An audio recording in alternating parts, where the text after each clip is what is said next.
सोलापूर जिल्ह्यातील बेगमपूर येथे एका तरुण शेतकऱ्याच्या आयुष्याला काळीच पिलवटून टाकणारी घटना घडली आहे। कांद्याला योग्य भाव न मिळाल्याने संतप्त आणि हतबल झालेल्या लखन माने या तरुण शेतकऱ्याने स्वतःच्या कष्टाने उभे केलेले कांद्याचे पीक स्वतःच्या हाताने पेटवून दिले। या घटनेमुळे संपूर्ण जिल्ह्यात हळहळ आणि संताप व्यक्त केला जात आहे। लखन माने यांनी आपल्या 2 एकर शेतात मोठ्या मेहनतीने कांद्याची लागवड केली होती। दिवस रात्र शेतात राबून कर्ज काढून खते, औषधे, मशागत आणि मजुरीवर लाखो रुपये खर्च केले होते। पिकाची वाढ चांगली झाली होती। यंदा तरी मेहनतीचं सोनं होईल या आशेवर त्यांनी संसाराचे स्वप्न उभे केले होते। मात्र बाजार समितीत कांदा विक्रीसाठी पाठवलेल्या 100 पोत्यांचा हिशोब पाहून त्यांच्या आयुष्यावर जणू वीज कोसळली। सर्व खर्च वजा जाता त्यांच्या हातात आले अवघे 1400 रुपये। एवढ्या पैशात ना खतांचे पैसे फिटणार,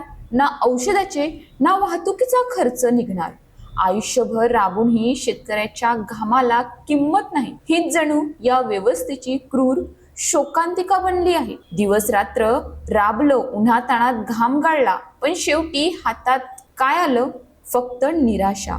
आता जगायचं तरी कसं, असा वेदनादायी सवाल लखन माने यांनी उपस्थित केला। अखेर हतबल झालेल्या या शेतकऱ्याने डोळ्यात अश्रू आणि मनात संताप घेऊन स्वतःच्या उभ्या कांद्याच्या पिकाला आग लावली। काही क्षणातच त्यांच्या घामाचे स्वप्न राखेत परिवर्तित झाले। या घटनेनं केवळ एका शेतकऱ्याचे पीक जळाले नाही, तर व्यवस्थेने शेतकऱ्यांच्या आशा, स्वप्न आणि जगण्याची उमेदही जाळून टाकली आहे। शेतकरी जगाचा पोशिंदा म्हणावला जातो, पण त्याच पोशिंद्याच्या ताटात आज उपासमार वाढताना दिसत आहे। शेतकऱ्याच्या कांद्याला भाव नाही, पण शहरात त्याच कांद्याच्या दराने सामान्य माणसांचे डोळे पाणावतात। मधला पैसा नेमका कुणाच्या खिशात जातो याचं उत्तर सरकार आणि व्यवस्थेने द्यायलाच हवं। अपयशी महाराष्ट्र सरकारचा मी जाहीर निषेध करतोय, कारण आमच्यासारख्या शेतकऱ्याला आज वाईट दिवस आलेत।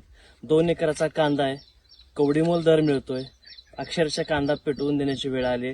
आपलं सरकार मात्र निवडणुकीमध्ये व्यस्त आहे। आज महाराष्ट्राचं इलेक्शन झालं, आज पश्चिम बंगालचं इलेक्शन झालं, तामिळनाडूचं झालं। आज तिकडे त्यांना प्रचार सभेला वेळ आहे, मात्र महाराष्ट्रातल्या शेतकऱ्यांकडे त्यांना वेळ नाहीये। माझा कांदा हा शेतातच पेटवतो।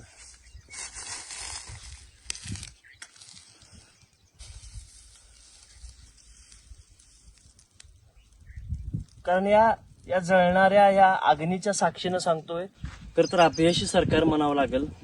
आज शेतकऱ्यांच्या हितासाठी कुठलं सरकार राहिलेलं नाही। आज कांदा काढणीपासून, कांदा लागवडीपासून ते काढणीपर्यंतचा खर्च आपण बघितला तर मार्केटला गेल्यानंतर अक्षरशः 100 पोत्याला 1400 रुपये पट्टी यावी, पण शेतकऱ्याची व्यथा खूप अवघड झालेली आहे।